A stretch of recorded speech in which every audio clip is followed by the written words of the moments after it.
Hello, everyone, and thank you for joining us today on Oratory. I'm Lindsey Schultz, your host, and today I have my friend Sam Houston with me. He is a seasoned executive and growth strategist with a track record of transforming organizations in mining, metals, infrastructure, and heavy industry, and is the founder of Strategist Solutions. And he specializes in execution strategy, leadership development, and high impact project delivery. He also is an awesome executive coach and passionate advocate for cognitive diversity in leadership. Welcome, Sam. Thank you, Lindsay. It's nice to be here. Good to see you. It's nice to see you too. I have gotten lucky this year and got to see you in person and have a few phone calls. So I feel like we're on the right trajectory for the rest of the year. For sure. Yeah, we should celebrate always. That's exactly right. So, what's getting you excited these days about your work in mining? Well, Lindsay, as you said, I kind of do quite a few different things. I love my leadership development work. I do systemic team coaching as well as executive coaching, which is always super rewarding, I must say. And there's a huge need for it, I think, in the industry, particularly in mining, although I do work across multiple industries as well. But I'm really excited at the moment that I'm working with a big global organization on developing, it's kind of a downstream industry from mining and metals. I'm working on the development of some big battery gigafactories, which is super interesting. And it's also, I think, really relevant to the industry because it's so reliant on critical minerals for, the input for the product. And really interesting because it's really key for the electrification that we need in the industry and also what we need to do for the energy transition as well, more globally and more kind of from a macro level. So that's really fun and very new for me. I haven't really been involved in projects like this before. So that's fun. That's what I'm really excited about right now.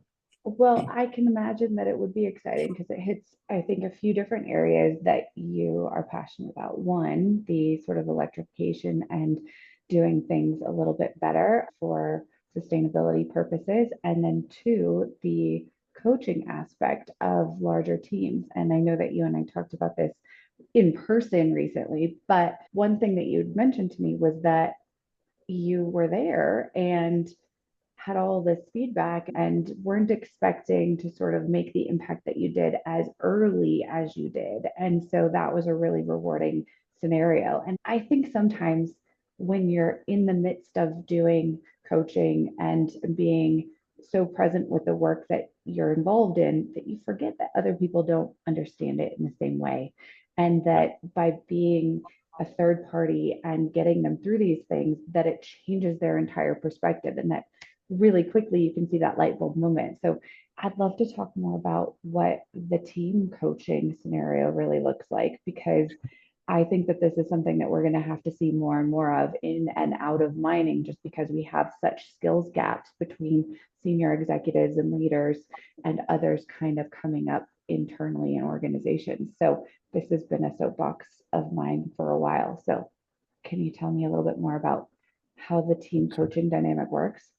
Yeah, it's funny actually because mega projects in particular, mega programs, they are inherently very complex and complicated. And a lot of organizations, I think, focus too much on the economic and the technical components. Obviously, without viable economics and viable technical kind of deliverability and operability of these assets, then they wouldn't exist at all. But I think there's not enough attention played on all of the elements that kind of support the successful development, delivery, and operation of assets. And in particular, the people side. And I think that's something that is forgotten a lot in our industry. And it turns out in multiple industries. I've worked in infrastructure and oil and gas, as well as mining and metals, and now this kind of it's almost like a bit of a chemical type industry, and they all suffer from quite similar challenges, really, and particularly around the people side. And forming those teams in mega projects is absolutely critical to getting a successful outcome, in my opinion. So I think the focus, and quite rightly, probably right at the very beginning of these, is very much on proving that you can actually develop, deliver, and operate an asset that could be resultant from mega projects and programs. But I think the what that should shift very quickly into is the fact that you can't have mega projects and you can't have assets without people. Right. And if you can develop a culture from the beginning of the project around inclusivity, making sure that you've got that kind of cognitive diversity inherent in the actual mega project itself, then you're kind of setting the whole scene for being able to resolve some of the most challenging issues that you face when you're delivering these huge projects in very difficult circumstances normally. So I believe very strongly that we need to really invest in the teams, the people, right from the outset. When we're designing assets, when we're developing them, when we're making sure they're fit for purpose from a kind of a people, planet, and profit perspective, we need to do that right from the very outset of mega projects. I think we've got an opportunity with mega projects to make sure that from the outset we're considering the environment and the society that we're actually going to be operating these assets within. And if you don't have that diversity right from the very beginning and bringing in all of those different ideas and thoughts about what that asset could be operating within in terms of societies 10, 20, 30 years down the road, then I think we're missing a big trick. I think a lot of our legacy assets have really been designed for the incumbent workforce at the Yeah. time of the development of those assets, which was generally kind of white middle-aged men, Sure. effectively. And without bringing that diversity into the development of our assets really early on, we're not really going to have anything different for our assets in the future. So I think it is really important for us to be able to bring in that diversity and be really inclusive of that right from the very outset of mega project development. I absolutely agree. And I've had this conversation a few times recently, one Mm. with Emily King on our podcast a few weeks ago. And her message was we have to think forward, we have to be bold, we have to, at the risk of not doing something proven, figure out ways of making it be utilizable downstream, right? If you're going to create a project in a place that didn't have tons of infrastructure, figure out how to use some of the housing or whatever as a hotel, as a school, as something else. But you have to create an environment where it's not only dependent on the mine itself as well, right? And so creating and understanding the needs of the area around it by taking the time in the community, by figuring out all of the inputs and how long things are going to last, all of that impacts what it's going to look like. And then again, I chatted with Carly Leonida on her podcast, and she said, how do you foresee the workforce changing? And what kinds of individuals should we be looking at that are not traditional talent in mining? And when you said cognitive dissonance, that's a very different thing. Cognitive diversity. I thought immediately about that conversation because I think that there are so many skill sets that translate well into our industry, and we have done a poor job of supporting them. And part of her follow up question was, how then do we create an industry that supports individuals who have never been a part of it? And so I'm going to ask you the same question. Look, I think you're absolutely right. In terms of the diversity that we need in the business, we're not just doing it for the societal need and because it's the right thing to do. We also need to be looking at it from the benefits that it brings as well. The mining industry is absolutely critical for urbanization, for the energy transition, for so many of these big macro things that the world needs.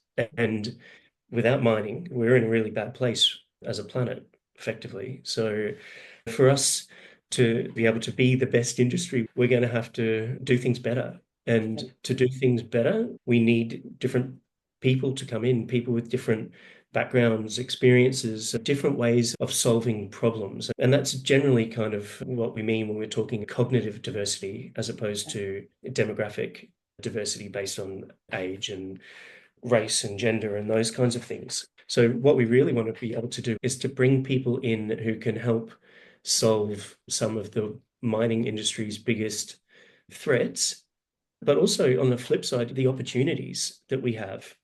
So if we can steal some of those clever people from other industries, attract them into mining, we need to think about all of the functional background people as well. We're talking technology, we're talking about sustainability, finance, a whole heap of professions that don't even exist yet, I would say. Futurists, experts in AI, machine learning, all of those kinds of emergent technologies. Like they're the types of people that we need to bring into the industry to make sure that we can keep up with the demand that's being developed around the world for, well, for all materials and minerals, but particularly those critical minerals that are so important for us to be able to change, to make sure that we are supporting the planet and the people who we share that planet with well into the future. So yeah, absolutely. I think the cognitive diversity for me, I think, is both the biggest opportunity for mining and metals and also one of the biggest challenges.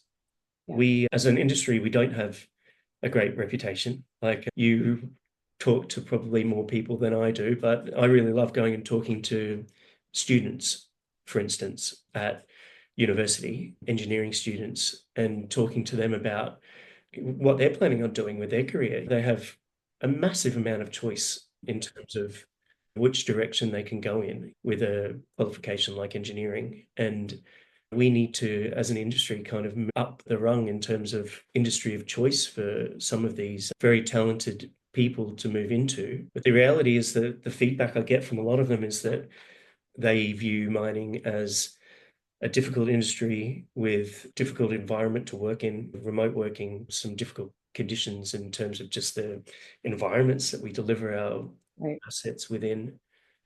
There's a reputation of it being very kind of machismo, not accepting of people with diversity. So those are the things that we need to be able to try and change so that we can bring those people into our industry to make our industry as good as it can possibly get. Yeah, no, I agree. And one of the things that I have really appreciated seeing more recently is as part of DEI that we have a B, which is belonging, right? And without that factor, you don't get to retain some of your individuals from diverse backgrounds, whether that's cognitive diversity or actually being from or looking like or being of different backgrounds than anybody else that you're working with.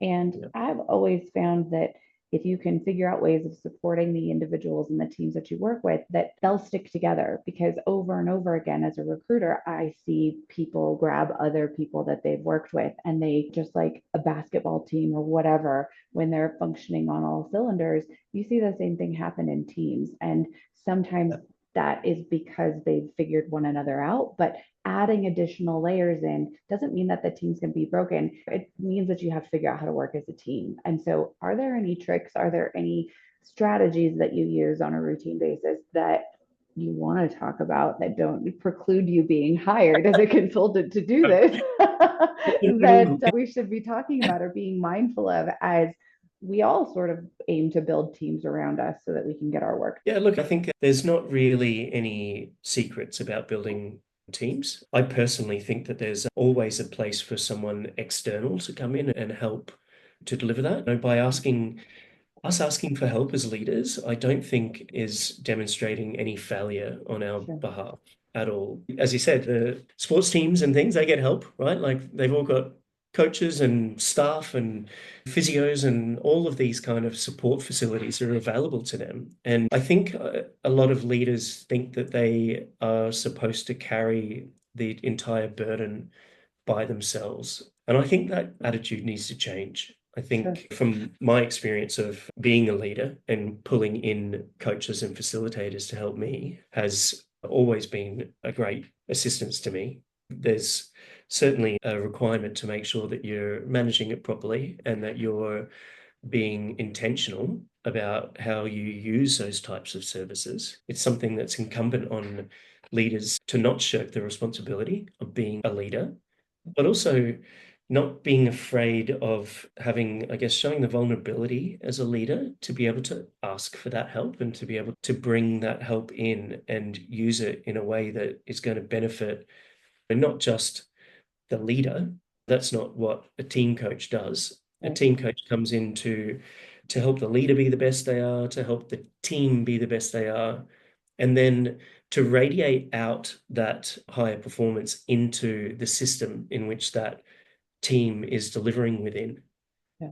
So I think in the past, you probably heard about high performance teams as an approach. Yes. And I think that that has probably generated more of a competitive approach with teams. I think a lot of teams who go through high performance team kind of activities are trying to be better than the other teams that surround them.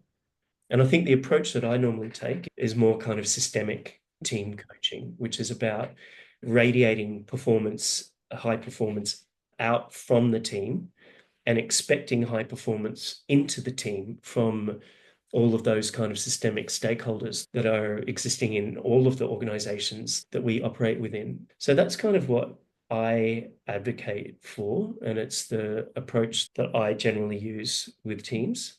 And it takes a certain type of leader to be able to recognize that it's not all about them. And maybe by them kind of putting a stake in the ground around setting the right behaviors and styles and all of those great things, that they can be role models for other individuals, other teams within that system that they're delivering within. So yeah, that's a little bit about what I do with teams. I appreciate your sharing that because I agree. And a few things really stand out from my perspective. And one is the idea that it's not weakness to ask for help. And I Mhm. think that often we have been trained in a professional setting to believe that we should know everything and that we Yep. should be able to solve the problem and rise to the occasion. And oftentimes, I think the concept of high performance Yep. does innately create competition Yep. versus collaboration. And some of the things that I really find individuals that do quite well and have organizations that build high functioning, I'll go with high functioning teams Yeah. Yeah. because they have strong leaders, not managers, leaders, Mhm. are those that will ask for help, that have sought consultants, that have worked with coaches, that have said, I don't know the answer to this. And as a team, we have to come together to solve this. And that also gives other people permission to ask Yep. for help too, right? And so if we go into all kinds of other areas like mental health and figuring out how to support one another and create that belonging idea, vulnerability is necessary. And so, even though it's a really scary term to use generally, much less at work, I think that it's really important. And I think that the more we talk about this and the more that our leaders and companies espouse these sorts of values, the better it becomes in terms of a workplace. One, to attract talent, two, to retain talent, three, to support the talent that you have. And like all of this is a self propelling scenario from my perspective. And we don't see it often enough. And sometimes when I say that, people say, well, give me an example of what that looks like. And often it's just one tiny team in a big organization, right? But when you were talking about kind of approaching this from a systemic standpoint, when you have a good leader and a good team, other people start to look at that group and say, how can we replicate that? And so it's this ripple effect where I think that the old adage of like a bad apple spoils the bunch, you can do this in a positive way as well. And I think that there's so much power. And then when somebody learns that, and then they do decide to leave or move on, or the company sells or whatever happens in mining and go to the next one, then that becomes sort of like this little tree that grows and plants roots in all different areas. And recognizing these individuals who have the capacity and the willingness to be vulnerable and lead teams in that fashion, I want to know all of them. But when somebody asks me for an example, sometimes I flounder because they often go absolutely unrecognized.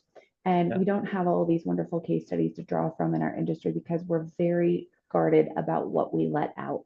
And that then puts me on my next soapbox about talking about what we do in a way that's not reactive but proactive so that we can attract talent from different areas and all of that stuff. But now I've gone on my soapbox and tangent about all of this stuff. So, God forbid. I really appreciate that you've now said it. But big hard question that I get back to you again, do you have great examples or companies that are doing an excellent job of this from what you can see out there?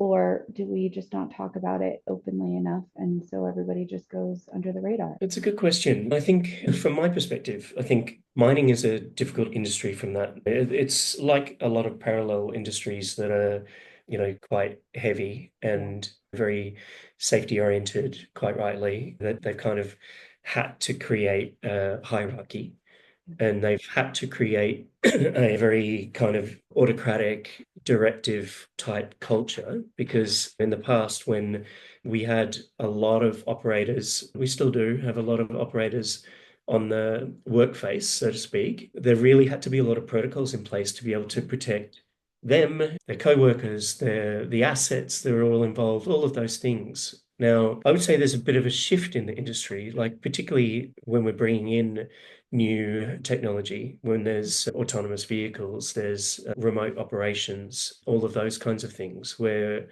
we are taking the operators away from the workface. And I think that then changes the dynamic quite significantly because what you've then got are people sitting more remotely, maybe working more in teams, trying to make either incremental improvements on the way that they do things through automation and machine learning and all of those types of things, or they might be even working on massive innovations. So to do that, you definitely need those different types of team dynamics and different ways of bringing expertise and experience into play. Now, from my experience, like I haven't really seen a lot of what I would call the top performing teams in the mining industry. I have seen a little bit more of it in industries like tech in particular. Yeah. Like particularly if we're talking about teams that have been built to make big improvements on things and to create innovation.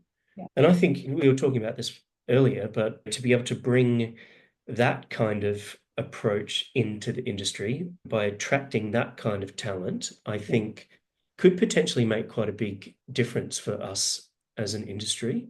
Yeah. And I personally would like to see that happen. I think mining itself is almost like a little bit of a closed shop in that way sometimes as well. Like there's a bit of mistrust, I guess, about bringing in different ways of doing things. We've got that attitude of we've always done it this way, so why would we want to change things? And Yeah. I think that's not going to serve the industry well in the medium to long term. So yeah, it's an interesting point though, Lindsey, to actually kind of go out, look for, and hopefully leverage that moving forward for the industry to change the way that we do things. Yeah. Hello. Completely agree. So I think one of the things that I appreciate about other industries is that they seem to be less exclusive. Like you see people change industries and say, like, I worked in healthcare, I worked in high tech, I worked in this, that, the other, and that's normal for them. And I have spent my entire career supporting the mining industry.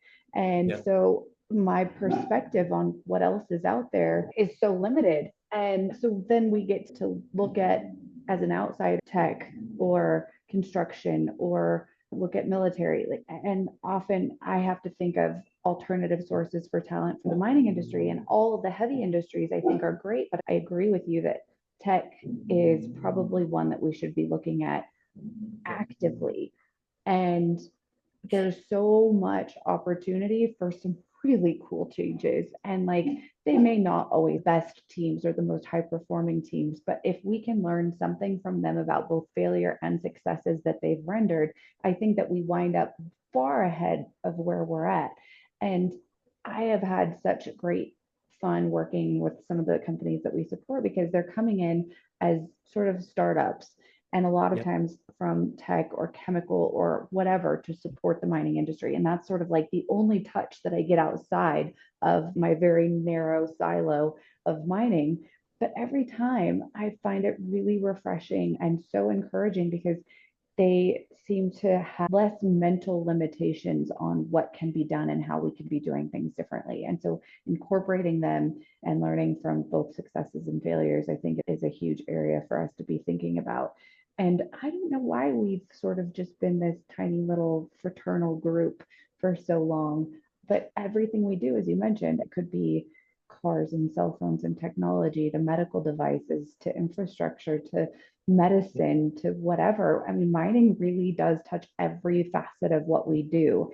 And so Yeah. the fact that we've not done a good job of storytelling about it and Yeah. saying that this is the beginning of all the rest of this stuff just blows my mind. And so figuring out how to tell the story differently, I think is part of our challenge, not just looking at people outside of the industry, because telling the story differently will attract them, Yeah. making them recognize that they need us, for any lack of a better way of saying it, is part of what we need to be doing. And so I don't know. I know we've talked about this, but I think that we should all be thinking of it. And perhaps the rebrand is what we have to do. Mining is not served, our public image very well. So is it that we're sourcing critical materials for success? That's far too long of an industry name, but we need to come up with something else so that we can have Yeah, absolutely. Do great, you know, great. risking kind of going back to what we are talking about before, Yeah. but the silos that we've created, I guess, the mining silo, I think you've kind of referred to it as a silo in itself, but even the silos within the silos, we even make it difficult for people to move between commodities Yes. in mining, which I find absolutely crazy. It must make your job quite challenging as well, like having these artificial kind of limitations that have been constructed by the industry. It is an artificial limitation often, Mm. right? I think that there are a few areas perhaps that lend themselves to being absolutely a specialist. And probably those look like narrow vein underground mining and certain kinds of processing or chemical processes that have to happen, right? They're just they're so specialized that, like, if you're going to come from coal and try to go be a metallurgist for gold or something, that it's not that you can't learn. And if you want to, go for it. And I'd absolutely advocate for it. Hopping from one to the other is not exactly what happens. But for the rest of it, I mean, whether you go from project delivery into an operational setting, sometimes that's frowned upon, right? Or there's limitations around that. You can't go from coal to gold all of a sudden. You can't go from copper to whatever, surface to underground. And it's like we have some really incredibly bright individuals in our industry who have Absolutely. degrees coming out of and certifications and all kinds of stuff coming out of amazing schools. And the idea that we can't continue to learn and grow and expand what we do blows my mind. I mean, some people have no desire to do that, but there are a lot of continuous learners. And for us not to support that and be so short sighted is just crazy. And often I do wind up with individuals who come to me that say, look, I'm pigeonholed and I would like to do something else. And I love that. But often it's really difficult to kind of get them out of that artificial silo that they're in. So, yeah, I don't have a It solution is other that than, kind of created that kind of silo mentality in yeah, the industry. it's going to have to change from my perspective. And I think that we're running out of people. I mean, the statistics aren't looking good, right? We have so many people retiring and far fewer people coming into it. So we're going to have to borrow from outside of our traditional sources and what's coming out of university deliberately going into mining. And so I think that we'll see a lot of change. And as scary as it is, it's a huge opportunity, but it's going to create a stretch for those of us who have been in it to recognize and live in those silos for as long as we have. And so I think knowledge transfer, coaching, figuring out how to appreciate and welcome cognitive diversity are all ways that we'll have to get between where we are today and where we need to be. And yeah, it'll be fun. Yeah, absolutely. And I think that's the way that we need to kind of look at it as well. I think there's a lot of fear about change. And I Yeah. think, you know, in our world at the moment, I think the only thing that we can really kind of bank on is that there's going to be a lot of change. Hopefully not as much as what's been happening over the last couple of months, but there's going to have changes in the way that we all operate, the way that we all live, and the way that we work, and the way that we interact with each other and those kinds of things. I think what's been interesting for me since setting up Strategist Solutions is the access that I've had to lots of different industries Yeah. and seeing how they work. One of the nice things about coaching, whether it's executive one-on-one or whether it's teams, is that you really get to kind of see below the surface. it's not one of those professions where you can kind of just gloss over things. To be really successful and to make kind of sustainable, resilient in performance, you really need to be able to dig deep. And having a look at how asset management companies work. I've worked in finance, energy. There's still work in the mining industry as well, and in multiple kind of jurisdictions, different size companies, those kinds of things. It's interesting to see what works and what doesn't. And I think that's kind of part of the power of the coach as well. Mhm. Sometimes teams, because they're inherently lacking diversity anyway, Sure. and that could actually be one of their kind of key opportunities is developing diversity. Yeah. A lot of them just don't know how to do that. They don't have the experience of being able Yeah. to actually do that for themselves and having kind of guidance around what to do to start that process off. Yeah. I think is one of the biggest benefits that an external person who's had a lot of visibility of how different things have worked in different environments and being able to bring that to bear to develop your team and your organization. I think that's something that a lot of the organizations that I've worked with have really benefited from. Yeah. So I think that's something that can really help organizations to try and develop that diversity and inclusion and hopefully foster that kind of sense of belonging that you were Yeah. talking about earlier. Well, I guess this makes me think of two things, but we'll touch briefly on one and then we'll move into something else that I want to ask you about.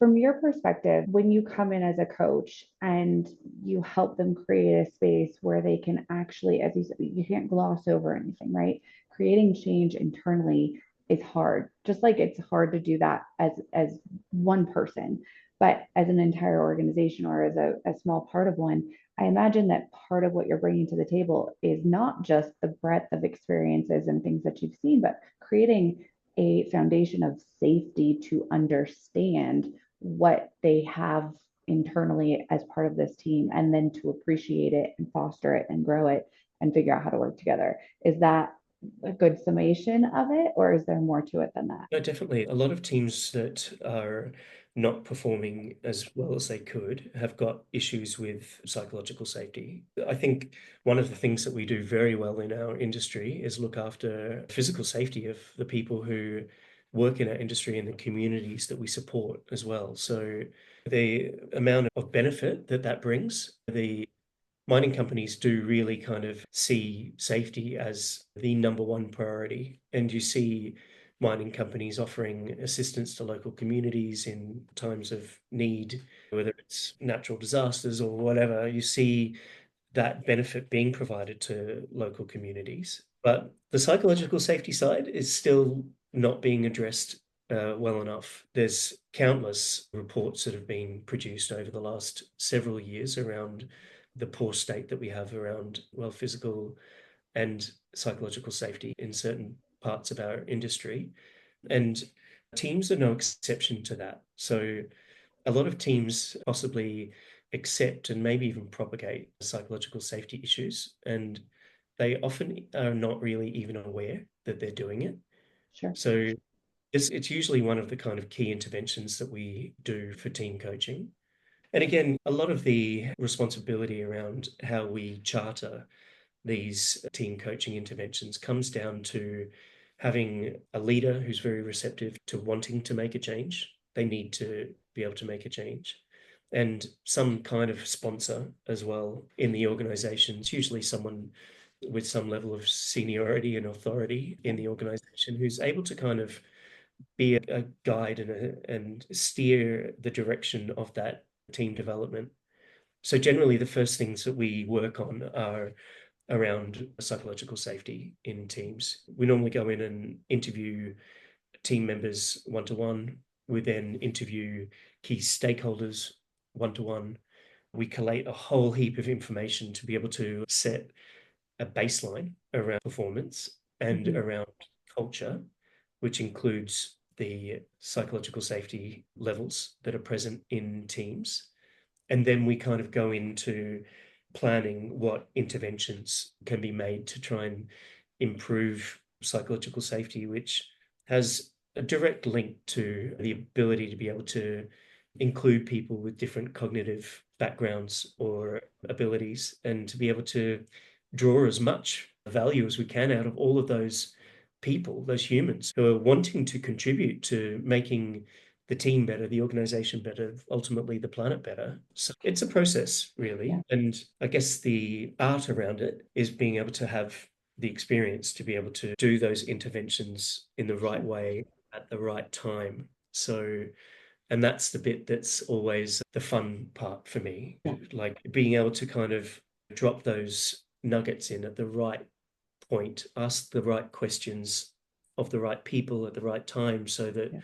the team ends up by doing kind of a lot of their own work around their own development for themselves, Yeah. which does provide that sustainable, resilient approach to them being able to work on their own performance improvements by themselves, hopefully without a coach in the. Well, it's a very teachable scenario, right? And so I think often you do need that guide and that first touch so that then you've created awareness and understanding, and then sort of this desire to push that and carry that forward because you recognize the results from it, both personally, professionally, in a team setting, as an organization. And then you see that ripple go out and out and out.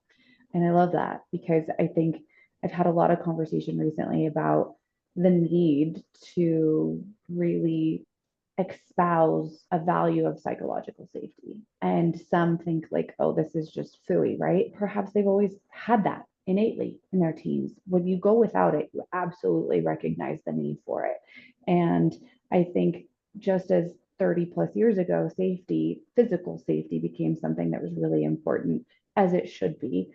I Absolutely. hope that we start seeing the psychological safety component become just as important and become part of that value stream that we get to move forward with our organizations in mining and other industries, because I know that it's not just us, but perhaps the spotlight on it with reports and other things coming out in the past several years is giving us the opportunity to pay more time and attention and fix it with purpose rather than just make it go away. And I think that you're right that it does take a sponsor, it takes a champion, it takes somebody internally that's willing to speak up and say, this is important. And you'll see all kinds of different value, not just from a philosophical standpoint, but value in terms of dollars and cents and what it does for the organization happen if you start taking care of people in that way. So I'm going to take a hard left here because we can talk about this stuff for days and days and days. But you mentioned to me that you were going to do something interesting. And so I'm putting it out into the universe because I would love to see this actually happen, Sam. Are you Yeah. going to write a book? Yeah, I really enjoy writing. I've written a number of kind of article series over the last few years, and that's been really fun and rewarding. I did my master's thesis several years ago now, and the process of writing, I think, is really interesting. It's quite, I think, cathartic to kind of put your thoughts out on a page. And I thought because I think there's a difference that needs to be made around how we develop and deliver major projects and programs, in particularly around opportunities for sustainability, people, and technology. I think there deserves to be a book out there about how organizations and how people and how leaders can set themselves up for success in major projects, not just through the economics and technical side, which I think is very important, obviously, and it's something that needs to be done to prove viability of these assets. But I think there's a way that we can develop and deliver major projects in a way that is more encompassing for society and what the world needs, particularly through that lens of technology, sustainability, and people. So yeah, I'm a fair way through the first kind of draft. So it's exciting. I think the content's coming to me a lot quicker than I was expecting, to be honest. Well, good. I am certainly very excited to read this whenever it is available. But like I said, I sort of just wanted to make sure that you put it out into the universe because I'd like to see this come to fruition very much. And I think that we certainly could benefit from it. And as you said, sort of tying those three components together is part of the challenge. And when you talk about it, I'm like, oh yeah, this is gonna be simple. It's never that simple, but I really appreciate listening to you make it sound that simple. So perhaps the book will give everybody some tricks and tools. But outside of that, I have so appreciated your sharing your time with us today and insights and experiences. And when the book is ready, or before it is, or when it's into the world, we will have to do this again as you go on your book tour. And I'll be like, "Ugh, I knew Sam before he had like the best-selling book." But Global tour of that's the. really Thank you for calling that out because it's motivational for that people kind of know about it, I guess, and it makes it more important for me to do the work that I need to do to get the book out there and hopefully add some additional value around that. But thank you so much for inviting me onto your podcast. It's always a pleasure talking with you, Lindsey, and I look forward to our next conversation, which will hopefully be soon. I'm sure it will. You can't escape me now. Thank you, Sam. Thank you, Lindsey.